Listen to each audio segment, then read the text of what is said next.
एक मित्र ने कमेंट करके पूछा है, जसपाल लाना जी ने, कि एक साधक को स्वयं को जानने के लिए किन किन आधारभूत बातों का एक तरह से जानना जरूरी है। तो स्वयं को जानने के लिए तो एक तरह से मन को ही समझना है। असली बात तो उसकी आदतों को समझना है, उसके मैकेनिज्म को समझना है, वो कैसे काम करता है ये समझना है, और फिर उसको कैसे हैंडल करना है यही समझना है। ये स्वयं को जानने का यही एक असली बात है, आधारभूत। और मैं सारी वीडियो या सारी चीज़ें मन के ऊपर ही बताता भी हूँ, आपको पता है। तो इस वीडियो में ठीक है, उन्होंने पूछा, मैं और कुछ चीज़ें बताता हूँ। तो सबसे पहले तो यही है कि एक साधक को वास्तविकता की भाषा में एक तरह से सोचना चाहिए, देखना चाहिए, और फिर उन चीज़ों को मानना चाहिए, और फिर उन्हें धीरे धीरे करके अपने जीवन में एक तरह से लागू करना चाहिए। और इस प्रक्रिया में सबसे पहले एक तरह से ध्यान से ही शुरू करना होता है, शुरू करना चाहिए। फिर उससे धीरे धीरे होश आती है, सूक्ष्म दृष्टि विकसित होती है, जीवन के तथ्य और सत्य दिखाई एक तरह से पड़ने लगते हैं, और फिर उन्हें ये अपने जीवन में उतारने के लिए एक तरह से साहस की ज़रूरत होती है।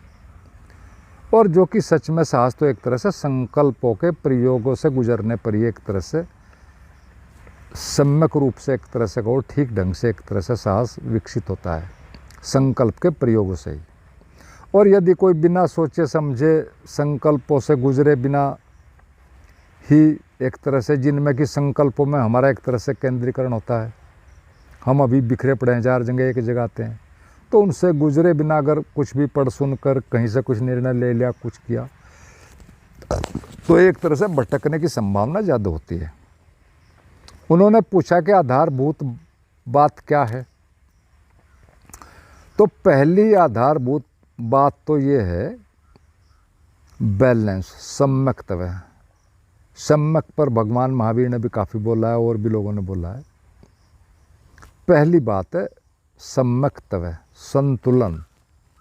क्योंकि जिस अस्तित्व से हम आते हैं, जिसमें हम जीते हैं, उसी में सदा हमारा आना जाना है, जो हमारा घर है, उसका आधारभूत नियम ही संतुलन है, बैलेंस है, कोई अति नहीं। सभी चीज़ें उसमें चलते हैं, थोड़ा बहुत ही इधर उधर होती हैं, वरना एक संतुलन ही रहता है एक रेंज के अंदर। तो एक साधक को तो हर अति से एक तरह से बचना चाहिए। जीवन का सारा विकास संतुलन में ही होता है सच में।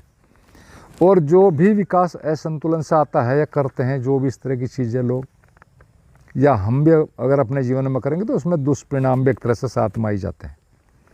और साधना के जगत में तो इसी संतुलन को भगवान बुद्ध ने भी और लोगों ने भी शायद मध्यम मार्ग कहा है, मध्यम निकाय कहा है, और कई विधियाँ भी इस तरह की प्राचीन काल में रही है। शायद विज्ञान भैरव तंत्र में भी है कोई विधि। ओशो ने इस विधि पर काफ़ी बोला है कि हम अपने मन को 2 दाएं बाएं एक तरह से तराजू के पलड़े समझ लें, उनको फिर सम रखें, कांटा अपनी थर्डाई पर दोनों आँखों के बीच में रखें, समझ लें, सारी काल्पनिक विधियाँ हैं। और फिर न इधर जाएं न उधर जाएं, बैलेंस में रहें, इधर जाएं तो इधर कुछ कम कर दें, इधर जाएं तो इधर जोड़ दें। तो ये एक विधि है, ये इस तरह की, इस पर ओशो ने भी काफ़ी बताया, सदगुरु ने। तो ऐसा करने से फिर चेतना स्थिर हो जाती है। मतलब क्या है कि इस विधि का भी मतलब बैलेंस ही है, और टोटल इन होल देखें तो भी बैलेंस ही है। और पलटू नाम की एनलाइटेंड व्यक्ति की तो आपने सुनी होगी, बनिया था, तराजू से सामान देता रहता था, सीख सीख कर उसने ये विधि आविष्कृत कर ली थी, कोई से लाभ ले लिया था और एनलाइटेंड हो गया था। हमेशा अपने मन में ही तराजू चलाता रहता, बैलेंस में रहता था, चेतना स्थिर हो गई थी। 2 भाई थे, हालांकि पलटू के नाम से मशहूर हुए। तो इसी तरह से काफ़ी लोग उपलब्ध हुए हैं, ये भी एक विधि है तराजू वाली। तो इस एक तरह से संतुलन के साधने का सीधा अर्थ है कि अपने मन को किसी भी अति पर मत जाने दो। साधक को इसके प्रति बहुत अवेयर रहना चाहिए, क्योंकि अति पर जाना मन की एक बेसिक नेचर है, या कहो बेसिक नेचर में से एक खास प्रमुख आदत है। और सारी साधना का एक ही तो एक तरह से अर्थ है कि मन की पुरानी सभी आदतों को एक तरह से गिरा देना है, ऐसे या वैसे, किसी भी तरीके से। तरीके बहुत हैं, और उसके पास सिर्फ इतनी ही शक्ति बचे कि बस वो जीने लायक रहे। और फिर क्या होगा, फिर सारी की सारी बॉडी की एनर्जी कहाँ जाएगी, वो अंदर अपने ही केंद्र पर जाएगी, जो हमारे होने का केंद्र यानी हम। तो जब वहाँ जाएगी तो पक्का वो जगेगा। ये एक बेसिक सूत्र है, कहीं से भी चलो सूत्र यही है। मन को ऊर्जा देना बंद करना है, आदतों को बदलना है, वो फिर केंद्र पर जाएंगे, केंद्र फिर विकसित होगा। और यहाँ एक बात का ध्यान रखना चाहिए, जो कि आजकल कुछ बातें चलती हैं साधना में भी बहुत, यहाँ ऊर्जा की अधिकता का चक्कर में मत पड़े।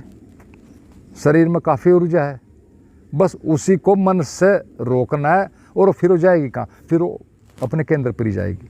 मन की ऊर्जा बढ़ाने के चक्कर में मत पड़े। इस पर मेरी 2-3 वीडियो हैं, नीचे डिस्क्रिप्शन में आप उन्हें सुन सकते हैं, सारी ऊर्जा पर ही हैं। तो एक तरह से यही बात हमें समझनी है, और ये देखना कि जीवन में हम कैसे अपने दैनिक जीवन में भी एक तरह से अति का शिकार हो जाते हैं। और साधना में तो बड़ी सीधी बात है, हम प्रकृति से आते हैं और उसी के हिसाब से हम चलेंगे, उससे ट्यूनिंग बिठा के तो ठीक रहेगा। लेकिन यहाँ समस्या एक तरह से और आ जाती है कि जीवन का सारा विकास जो हमारे बाहर में दिखाई पड़ता है हमारे संसार में, वो मनुष्य द्वारा एक तरह से निर्मित चीज़ों से एक तरह से वो सारी चीज़ें हैंडल की जाती हैं, चाहे वो साधना है, और हालांकि वो सब अच्छे के लिए ही की जाती हैं। और ये सारा एक तरह से उनसे ही संपन्न होता है जो मनुष्य द्वारा निर्मित है। लेकिन यहाँ साधक वर्ग अक्सर एक अति का एक तरह से शिकार होता है, जो मैं आजकल देख रहा हूँ चारों तरफ आश्रमों में औरों में, कि या तो कुछ लोग बिल्कुल ही साधना में पुराने ढर्रे और पद्धतियों पर ही एक तरह से ज्ञान परंपरा पर ही जमे रहते हैं, जो कि कतई ठीक नहीं है, क्योंकि सारा समाज बदल चुका है, पूरी मानसिकता भीड़ की सब कुछ बदल चुका है। और या फिर दूसरी गलती करते कि अति आधुनिकता के चक्कर में अनावश्यक चीज़ें ज्ञान उनमें उलझ कर भटक जाते हैं, जिनकी ज़रूरत भी नहीं है सच में, जिनका कोई लेना देना भी नहीं। तो मध्य मार्ग का एक मोटा सा अर्थ ये है कि समझपूर्वक उन्हीं नई चीज़ों को जीवन में कहो, साधना में कहो, ऐड करें कि जो हमारे लक्ष्य या साधना में सहायता करती हों, न कि दूसरों की देखा दाखी या प्रचलनवश। जीवन प्रकृति से आता है, लेकिन हमारा हाल क्या, आजकल के हम वैज्ञानिक आविष्कारों का एक तरह से बिना जाने सोचे समझे अनावश्यक प्रयोग शुरू कर देते हैं, बस प्रचलनवश। और इस तरह की बहुत सी बातें हैं जो फिर एक तरह से हमारी बॉडी की कहो या जो हमारी इम्यूनिटी कहो, उस अक्षमता को एक तरह से कहो, ऑटो नर्वस सिस्टम को, उसे वो सारी ख़राब कर देती हैं। और उदाहरण के लिए मैं बता दूं, ऐसी ऐसी बहुत सी दवाइयाँ हैं, स्वादिष्ट खान पानी भी हैं, जिनसे आजकल हार्ट अटैक चल रहे हैं, आप रोज़ देख रहे हैं। और वो सारे देखा दाखी चल रहे हैं, फैशनवश, उनको लोग प्रयोग में लाते हैं। इसी तरह साधना में भी कुछ बेकार की चीज़ें चल रही हैं। तो ये विषय तो बड़ा काफ़ी वो है, लेकिन मैं मोटी मोटी बातें बता रहा हूँ। और ऐसी चीज़ें चल रही हैं जो आज तक ट्रायलों से गुजर कर सही भी सिद्ध नहीं हुई, लेकिन उनका मार्केटिंग होता है। ये मल्टीनेशनल कंपनियों का एक तरह से वर्ल्ड वाइड कॉन्स्पिरेसी है, उन्हें अपने पैसे से मतलब है, प्रॉफिट से और कुछ नहीं। और बहुत चीज़ें ऐसी चलती हैं और बहुत दिन चलती हैं, और जब वो गलत सिद्ध होती हैं तब तक बहुत से लोगों का एक तरह से, करोड़ों लोगों का एक तरह से शरीर ख़राब हो जाता है, माइंड में बहुत विस्तृत वो आ जाती हैं। ये विस्तृत टॉपिक है काफ़ी।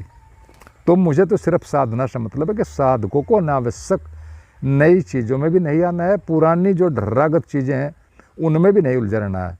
सोच समझकर आज बहुत सी चीज़ें हैं जिनसे हम पता लगा सकते हैं कि कौन सी चीज़ें सही हैं, कौन सी चीज़ें एक तरह से फालतू हैं। तो बड़ी सीधी बात है कि हमें प्रकृति से तालमेल सही रखकर हमें विकसित होना चाहिए, वरना तो साइड इफ़ेक्ट्स फिर एक तरह से आते हैं। और साधना का तो सारा मामला ही मन को समझने का है, और बैलेंस मन की ही असली चीज़ है। यहाँ आ गया तो मन खुद ही एक तरह से जाएगा। तो असली चीज़ तो यही है कि मन को ही समझना है, बाकी तो सारी चीज़ें एक तरह से सहायता मात्र ही हैं, सहायक ही हैं बस इसमें साधना में। तो ये तो पहली बात हुई बैलेंस, और सही चीज़ों को सोच समझकर नई चीज़ें ऐड करना, ये तो पहली बात है। दूसरी बात है कि हम मनुष्य एक तरह से अपने को सबसे बुद्धिमान प्राणी समझते हैं, जबकि सच है कि हम में से 90% तो एक तरह से जो अपने को बुद्धिमान करे वो सिर्फ 10% लोगों के कार्यों के हिसाब से कहो या उनके कार्यों के कारण ही अपने को ऐसा कहते हैं, मान दें कि हम भी माइंडेड हैं। और इन 10 में भी सच में तो 5% लोग ऐसे हैं जीवन में, दुनिया में, कि जिन्होंने हमारे सबके जीवन को सरल बनाने के लिए या को जीवन में वैल्यू ऐड करने के लिए उन्होंने अपने जीवन को खपा है, बेहद मेहनत की बेचारों को। और 90% तो हमेशा इस नेगेटिव और पॉजिटिव इसके चक्कर से कभी बाहर नहीं आ पाते अपने मन से ही, और जो फीडिंग हो जाती है कभी उससे बाहर आ ही नहीं पाते। और रही भावनाओं की बात, तो भावनाओं का तो सीधा सा अर्थ ही है, हम बुद्धिमान प्राणी नहीं हैं, हम इमोशनल प्राणी हैं। मानव किसी भी इमोशन के चक्कर में फंस कर सारे जीवन भर उलझा रहता है। तो हम इमोशनल हैं, और इमोशनल का अर्थ ही एक तरह से होता है कि हम ऐसे या वैसे अपने मन के तल पर एक तरह से दूसरों से ही जुड़े रहते हैं। चाहे कुछ भी हो, हमारे जीवन की हर चीज़ दूसरों पर ही निर्भर है, दूसरों से ही जुड़ी है। और स्वयं को जानने के लिए सबसे पहला एक साधक का सूत्र ये है, जो ध्यान रखने लायक है, वो ये है कि दी अदर इज हेल। साधना में तो अदर इज हेल पक्का एक सूत्र है। हाँ, जो लोग सामाजिक, राजनीति, बिजनेस, उनके लिए एक अलग मैटर है, वो अलग बात है। तो एक तरह से मनुष्य तो हमेशा जाने अनजाने भावनाओं में ही गहरे से एक तरह से संचालित होता है। बाहर वो कुछ भी दिखाता रहे, गहरे में कहीं न कहीं कोई भावना होती है, बुद्धि से नहीं चलता। और फिर ज़रूर से ज़्यादा जो इमोशनल होगा, ये भी ध्यान रख लो, कोई भी इमोशन हो चाहे किसी भी तरह की, तो जो ज़्यादा इमोशनल आदमी होगा उसका तो भाग्य एक तरह से दुर्भाग्य में बदलने ही वाला है, एक तरह सच में, क्योंकि जीवन की सारी चीज़ें बदल चुकी हैं अब। और भावनाओं में शक्ति बहुत ज़्यादा होती है, समस्या है उनमें फिर बुद्धि होश, जब तक वो भावनाएं रहती हैं तब तक सब एक तरह से बह जाता है, कुछ काम नहीं करता, फिर बहुत देर में होश आती है। और जब हमें बहुत देर में होश आती है तब तक हमें एक तरह से अपना काफ़ी नुकसान एक तरह से कहो कर चुके थे। चाहे इस आप सांसारिक जीवन में इस बात को अपनी चेक करें या साधनागत जीवन में करें। और ये जो भाव वाली है ना, ये हमारे मन की एक बड़ी ही शक्तिशाली अवस्था होती है। इसमें होश बिल्कुल नहीं होता, जो मैंने अभी बताया, इसमें सब बह जाता है। और यदि इससे एक तरह से होश पूर्वक इससे कुछ लाभ लिया जाए, स्वयं को जानने वाली प्रक्रिया में उठाया जा सकता है, तो फिर तो बहुत ही एक तरह से गहरी बात है, ये बहुत लाभदायक है। हालांकि ये बहुत मुश्किल काम है, इस पर यहाँ भी बात नहीं कर रहे। और अगर जीवन में भी देखेंगे, मैं भावनाओं के ऊपर क्यों बोल रहा, तो अगर जीवन में देखोगे तो बड़ी बड़ी हस्तियाँ और बुद्धिमान लोगों ने, अगर उनकी पूरी बायोग्राफी पढ़ोगे, जो अपने फील्ड के बड़े एक्सपर्ट रहे हैं, मैं आज ज़्यादा डिटेल नहीं उनमें डाल रहा, ये अलग से एक पूरी वीडियो पहले भी डाली हुई है। बहुत से लोगों ने सिर्फ भावुकता के कारण ही, जरा सी अपनी एक भावुकता की आदत के कारण ही अपने जीवन बर्बाद कर लिया, और साथ में दूसरों के भी कर दिया। इतिहास भरा पड़ा इन चीज़ों से। और इन सभी बातों के कारण ही हमारे ऋषि मुनियों ने, मैं ये क्यों आपको समझा रहा हूँ, क्योंकि हम सब के साथ ये घटित होती है। हमारे ऋषि मुनियों ने, ज्ञानियों ने भावनाओं से पार जाने के कारण, क्योंकि उन्हें पता था भावनाओं का जगत कितना जटिल है, कितना मजबूत है, कैसे हमें फंसाए रखता है। भावनाओं से पार जाने के कारण ही मोक्ष का, मुक्ति का जो एक तरह से एक पर्यायवाची शब्द रखा है, वो भवसागर पार करना रखा है, भवसागर तरना एक तरह से कहा है, क्योंकि हम सब भावनाओं में हैं, गहरे में कहीं ना कहीं बंधे हुए। तो ये सिर्फ मैं समझाने के लिए कह रहा हूँ, ये चीज़ें सारी समझने की हैं, जब उन्होंने मित्र ने पूछा ही है। और हम एक और आदत के बारे में बात करेंगे, वह है कि हमेशा हम अपने को, हमारा जो मन है, अपने को और हमें भी साथ में कंफर्ट जोन में ही, या कहो पुराने माइंड सेट में ही बनाए रखता है, चाहे उसे कुछ भी, कोई भी तिकड़मबाजी करनी पड़े। और हम हमेशा उसका साथ देते हैं, क्योंकि नया करने में तो पक्का है कि कुछ ना कुछ दिक्कत भी होगी, श्रम भी करना पड़ेगा, असुविधा भी झेलनी पड़ेंगी।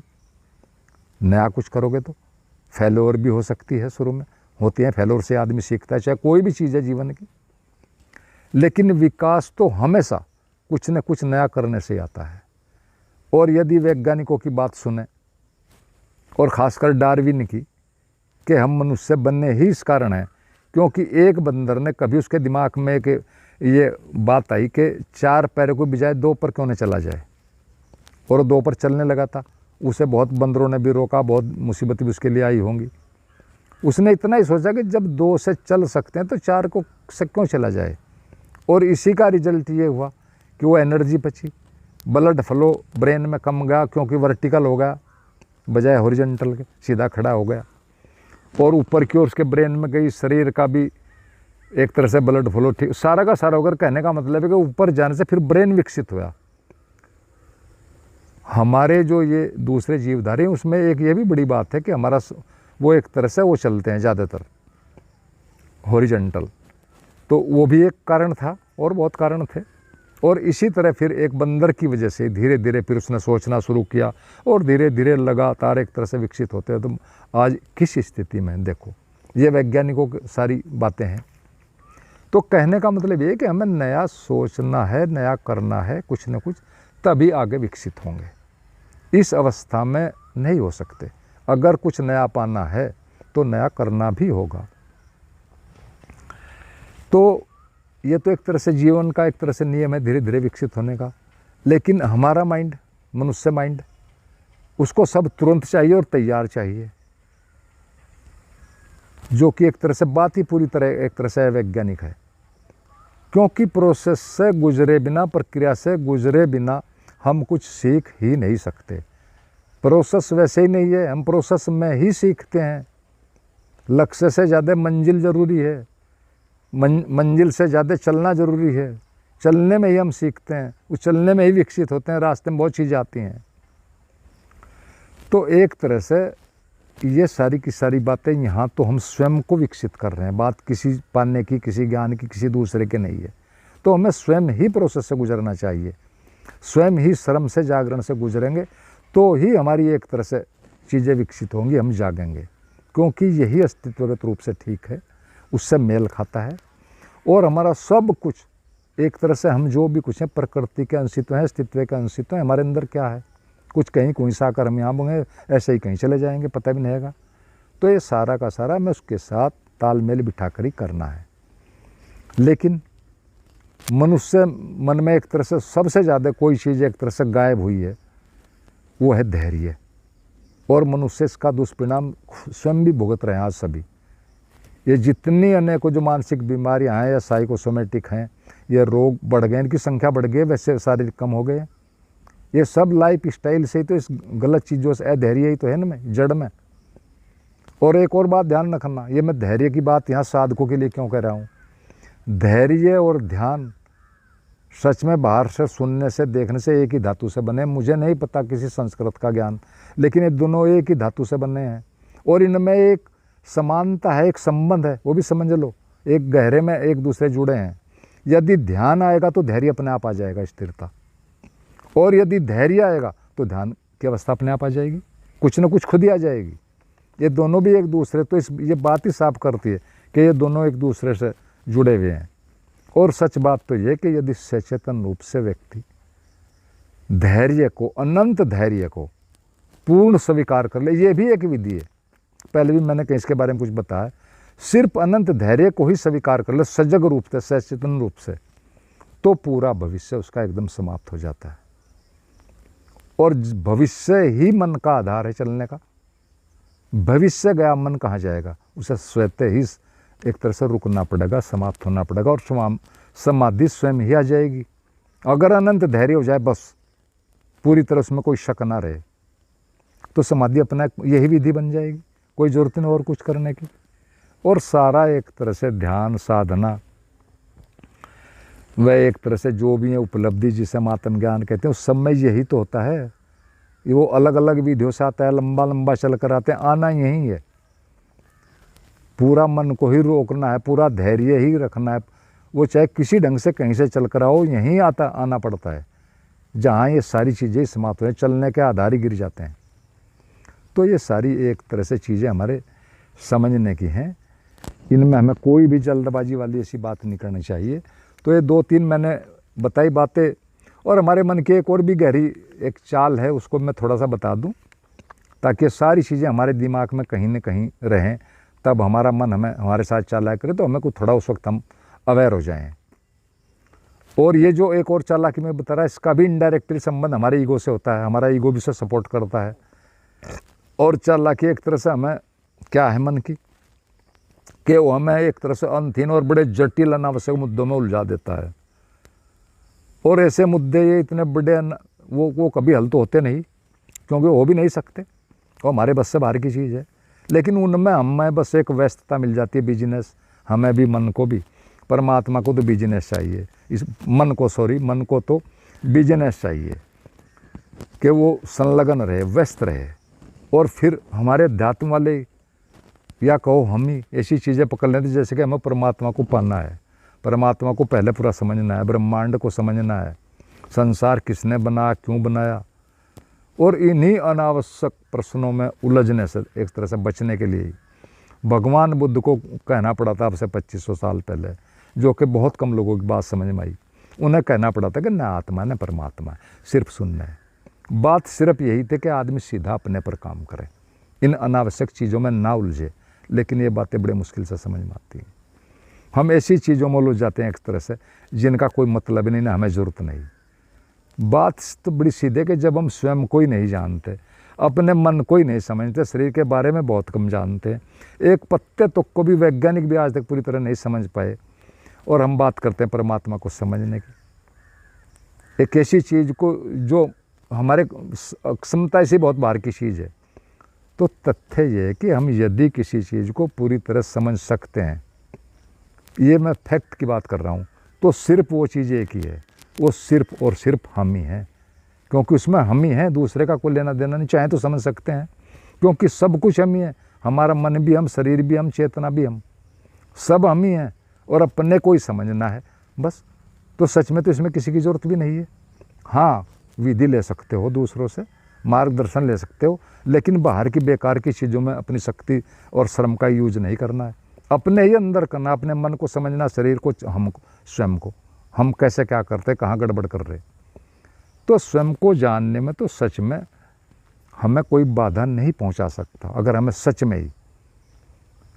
और सारी दुनिया भी अगर चाहे तो हमें आत्मज्ञान नहीं दे सकती, यदि हमने चाहें। और हम चाहें तो फिर कोई हमें रोक भी नहीं सकता। ये सारी बातें हैं इस तरह की, ये समझने की हैं। परमात्मा भी हमें तभी कुछ देता है जब हम चाहते हैं, हमारे अंदर प्यास हो, हम मांगे, हम कुछ दिशा में श्रम करें, तभी सारा अस्तित्व हमें सपोर्ट करता है, हमें सहायता देता है, अनेक अनेक ढंगों से देता है। और हम एक तरह से फिर धीरे धीरे जैसे ही हम उस चीज़ के योग्य बन जाते हैं, चाहे वो कुछ भी है, चाहे बाहरी जगत में या आंतरिक जगत में, जैसे योग्यता आई वो चीज़ हमें मिल जाती है। क्योंकि योग्यता और पाना एक ही चीज़ के एक तरह से दो नाम है, बड़े सीधे सीधे। आप योग्य हो जाओगे जिस भी चीज़ के तो मिल जाएगी, ये पक्की बात है। तो मेरा कहने का सिर्फ इतना है कि सबसे पहले स्वयं को जानना है, बेकार के अनावश्यक चीज़ों में मत जानो। मैं, और मैं से मतलब पहले मेरा मन, मेरा शरीर, बाहर की बातें नहीं, अपने ऊपर रिसर्च करो जितनी करनी है। हाँ, बाहर से लो जो हेल्प कर सकता है जानने में, तो पहले स्वयं को जानना है। फिर जब स्वयं को जान लिया जाता है तो सब जान लिया जाता है। परमात्मा को जानने कोई समस्या नहीं, क्योंकि हम उसके ही तो अंश हैं। पहले छोटे हिस्से को जानना, ये उससे बड़ा जुड़ा है, इसी के माध्यम से आप उसको जान ले, वो ये कोई दिक्कत नहीं। तो सारी चीज़ें अपने पर फोकस करो, स्वयं को जानना है, अपने मन को समझना है, उसको सही से हैंडल करना सीखना है, समझना है। यही सारी की सारी बात है। और मेरी तो सारी वीडियो इसी पर हैं। फिर भी कोई मित्र कुछ भी पूछना चाहे फ़ोन पर पूछ सकता है कभी भी। आशा है थोड़ा मित्र के प्रश्न का एक तरह से कुछ हल हुआ होगा, आपने सुना। बहुत बहुत हार्दिक धन्यवाद। और अंत में सभी मित्रों को मेरा प्रणाम।